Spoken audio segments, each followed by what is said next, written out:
यहाँ आपको अपडेट करेंगे। सुप्रीम कोर्ट के आईनी बेंच ने फौजी अदालतों में सिविलियंस ट्रायल के फैसले के खिलाफ इंट्रा कोर्ट अपीलों पर समाअत रोकने की दरखास्त खारिज कर दी, जबकि रेगुलर बेंच ने आदिल बाज़ाई को डी-सीट करने का इलेक्शन कमीशन का फैसला मुअत्तल कर दिया है।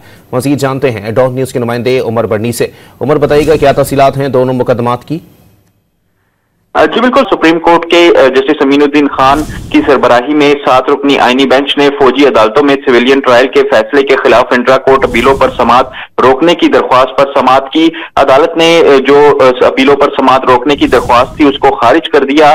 इसके अलावा जो है साबिक चीफ जस्टिस जवाद एस खाजा पे 20,000 रुपए जुर्माना भी आयद किया गया।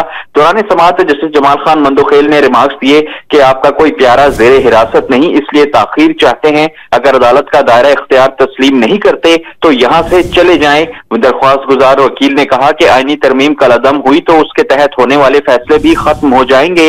जस्टिस मोहम्मद अली मजहर ने रिमार्क्स दिए कि फैसलों को हमेशा तहफ्फुज हासिल होता है, हर समाअत पर ऐसी ही दरख्वास्तें दायर कर दी जाती हैं।